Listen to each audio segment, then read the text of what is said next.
فضای ماه مدرسه به خودش گرفته.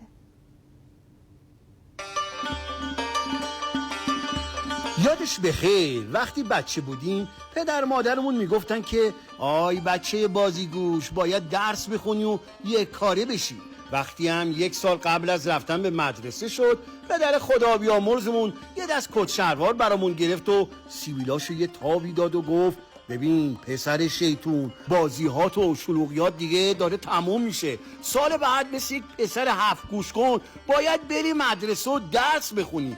گرفتی چی گفتم؟ خلاصه درس خواندیم دیپلم که گرفتیم اون موقع انگار لیسانس گرفته بودیم.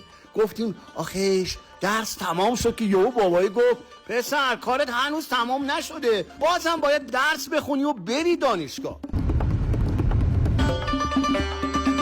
خلاصه این داستان خیلی از خانواده هاست که این روزها با نزدیک شدن به شروع سال تحصیلی تو خونه ها دیده میشه. شیطونی ها و بازیگوشی ها رو باید بذاری کنار، باید بچسبی به درس. اونها این روزها با فرزندانشون راهی بازار لوازم تحریر میشن تا آماده اول مهر بشن. سلام. آماده مدرسه؟ تقریبا میریم دوم. ماشاءالله دومی؟ آره. هرچی من میگم با هم میگن آره. چه کارشی؟ من دکتر. این یه دونه رو دیگه جدا گفته، این هم نگفته. اینجا هم تا دلتون بخواد دانش آموز دیده میشه. باز از همه جای بچه دارم. شما که دیگه بچه نیستی که. این بچه الان اینه. دانش آموزا اینا؟ بله. ماشاءالله. این که اصلا دانشگاهی دیده میشه که. میخواستم منو ببینم تو تلویزیون. خب الان دیدم. میخوای چی بگی؟ من هیچ. بچه دیگه. کجا؟ اون کو گم شدیم. بچه کجاست؟ چیزام بیا.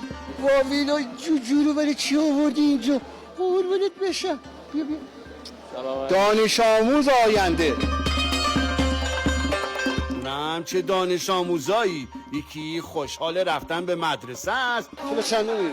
دوم. خوشحالی یا نه؟ بله قایدم. تلاش کنم که به یه جایی برسم واسه ملتم کاری شم. یکی هم از الان غم عالم رو داره. خوشحالی مدرسه داره باز میشه؟ خیر. چون ما خانممون ازمون کار میکشه میگه خانم پای معلم. تخته. آره.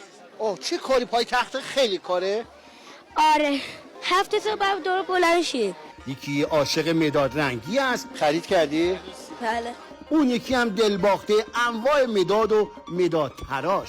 حواسم به جیب بابام بود که مثلا زیاد خرج نکنم. البته ایرانی بودن لوازم تحریرها براشون مهم بود. لوازم تحریر ایرانی دوست یا خارجی؟ ایرانی. چرا؟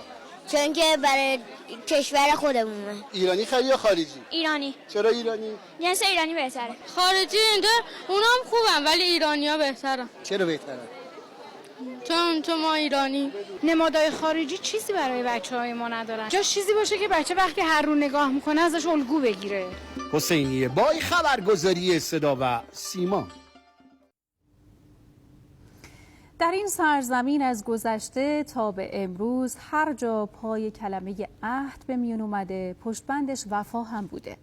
وفای به عهد سرلوحه دین و مرام مردمان این سرزمینه.